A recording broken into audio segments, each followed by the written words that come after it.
وہ ایک بادشاہ کا یہ سیر پہ نکلا ہوا تھا، اتفاق سے ایک باغ سے گزرنے لگا، وہ بڑا اچھا باغ تھا، جو باغ کے اصول ہے اور ضوابط ہے اس کے مطابق خوب گھنا تھا، ٹھنڈے چھاؤ تھے، میٹھے پھلوں کے درخت لدے ہوئے تھے، اور اس میں چشمے یا نہریں چل رہی تھی۔ یہ بادشاہ سلامت اندر چلا گیا، وہ مالی نے پہچانا، باغبان نے پہچانا، اور اس نے بٹھایا بڑی عزت و احترام سے۔ پھر بادشاہ سے پوچھا کہ کیا خدمت کروں؟ اس نے کہا ٹھنڈا جوس پلاؤ۔ تو یہ باغ والے بڑے ماہر ہوتے، ایک انار اس نے اس درخت سے ٹہنی سے اتارا اور صاف گلاس دھویا اور اس کے اندر اس کو نچوڑنا شروع کر دی۔ یہ گلاس پورا بھر گیا، بہت بڑا گلاس تھا، عام گلاسوں سے بڑا گلاس، اور لگتا تھا کہ انار کے اندر اب بھی رس باقی ہے۔ بادشاہ بڑا خوش ہوا اور بڑا حیران ہوا کہ ایک انار سے گلاس بھر گیا۔ ایسے انار میں نے بھی دیکھے ہیں، اللہ نے ایسے انار اور ان کا رس پینا نصیب کیا ہے۔ چونکہ میں واقعات سناتا رہتا ہوں، طالب علم بھی بڑے غیرتی اور بڑے باکردار ہوتے ہیں۔ دو طالب علم بڑے حیران کن تھے، ایک تو یہ طالب جو ایک انار لایا غزنی سے، غزنی تک قندھار اور کابل سے چلتے ہوئے 3-4 دن لگتے ہیں، اور کتنا پریشانی سے آیا ہوگا، ایسا انار تھا، اور میرے سامنے دفتر کے سامنے کہا استاد آپ کے لیے انار لایا، اس کو نچوڑنا شروع کیا، 2 گلاس بھر گئے۔ میری آنکھوں میں آنسو آئے، بڑے حیران ہوئے۔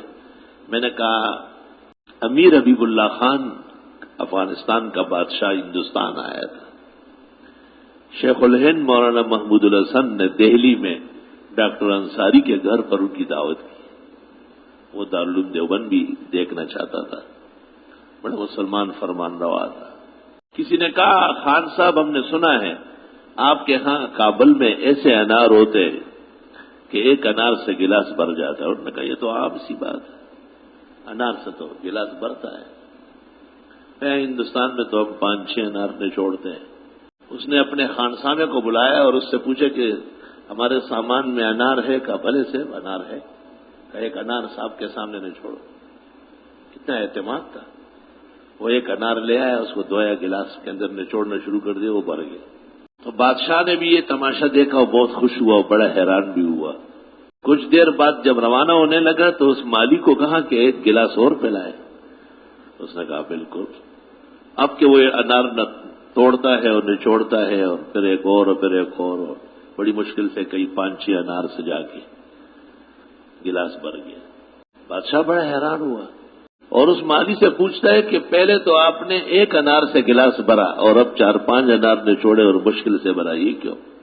اس نے کہا بادشاہ سلامت میں 40 سال سے اس باغ میں کام کرتا ہوں، ہمیشہ ایک انار سے گلاس بھرا گیا ہے، آج پہلا دن دیکھ رہا ہوں کہ انار میں رس ختم ہو گیا۔ پہلے تو آپ کے سامنے ایک انار سے گلاس بھر دیا گیا، باغ بھی وہی ہے، میں بھی وہی ہوں۔ ایسا لگتا ہے بادشاہ سلامت کی نیت میں فرق آیا ہے، کیونکہ بادشاہ نے یہ سوچا تھا کہ ان پر تکڑا سا لگان لگانا چاہیے، کیونکہ اتنا بڑا باغ انہوں نے رکھا ہے، نیت خراب ہو گئی۔ انما الاعمال بالنیات، نیت کی مثال بھی روح کی ہے۔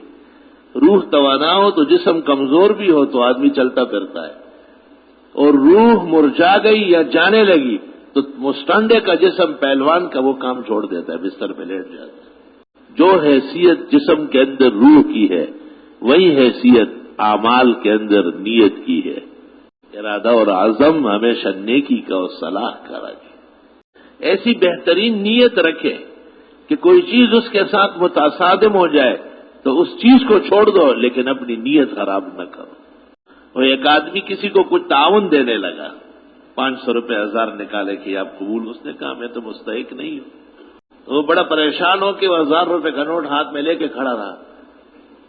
ایک اور آدمی سے کہا آپ مہربانی کریں لے لینا، وہ بھاگتا ہوا آیا، لے لیا۔ تو اس کو کسی نے کہا واپس جیب میں کیوں نہیں ڈالا؟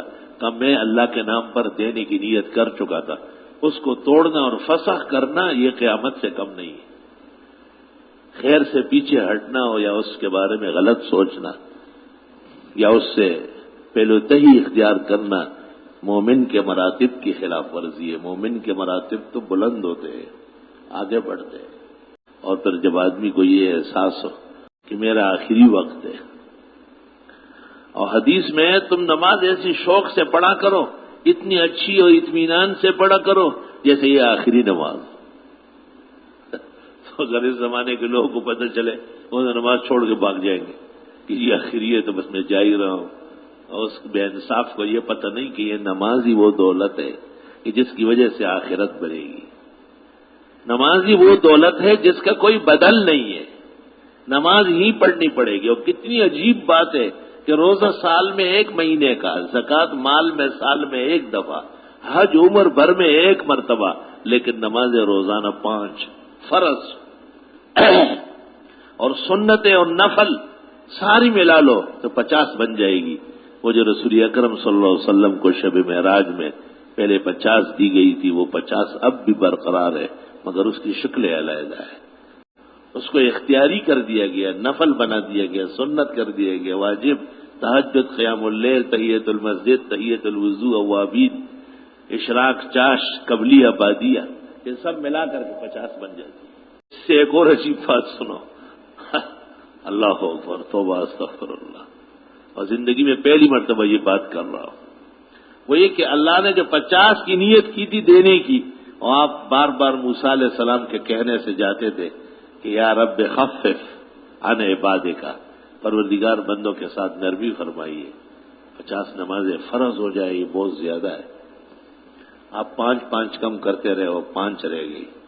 اللہ رب العالمین نے بھی اپنی نیت فسخ نہیں کی بلکہ اس کو بھی برقرار رکھا ہے، لیکن نمازوں کو شکل علیحدہ دے دی. ہمارے لیے آسانی ہو گئی. تہجد کوئی پڑھے تو بہت اچھا، نہیں پڑھے تو کوئی حرج نہیں. اشراق چاش بڑی اچھی بات ہے. رمضان شریف میں تو ہم کہتے ہیں کہ تہجد ہے ہی نہیں، کیونکہ 20 رکعت تراویح جو ہم پڑھتے ہیں وہ 8 رکعت قیام اللیل ہے.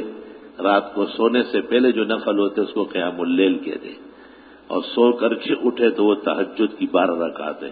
یہ ملا کر کے صحابہ نے 20 رکعت تراویح پڑھی. اس کی دلیل یہ ہے کہ اس کے بعد وطر پڑھائے جاتے، اور وطروں کے بعد منع فرمائے نفل پڑھنے کو تاکہ لوگ فارغ رہے. ہم لوگ سیری کو اٹھتے تو اس کے بعد وہ شوق رکھتے بھئی صرف دنیا میں ایک کام نفل پڑھنے کا ہے. قرآن کریم میں ہے وَبِالْأَسْحَارِ هُمْ يَسْتَغْفِرُونَ کہ سحری کے وقت کا بہترین عمل استغفار ہے، دعا ہے، ذکر ہے. سال بھر میں تو آپ 11 مہینے یہ کر سکتے ہیں کہ آپ وطر چھوڑ دیں رات کو اور صبح سویرے اٹھیں گے. ظاہر ہے جب ایک مومن کو پتا ہو کہ ایک واجب نماز میرے ذمے ہے تو مسافر شب سے اٹھتا ہے جو جانا دور ہوتا ہے. السلام علیکم. جی دوستو، آپ نے دیکھا اور سنا شیخ مفتی ظہور علی خان رحمۃ اللہ علیہ کو کہ شیخ مفتی ظہور علی خان رحمۃ اللہ علیہ کیا بیان فرما رہے تھے.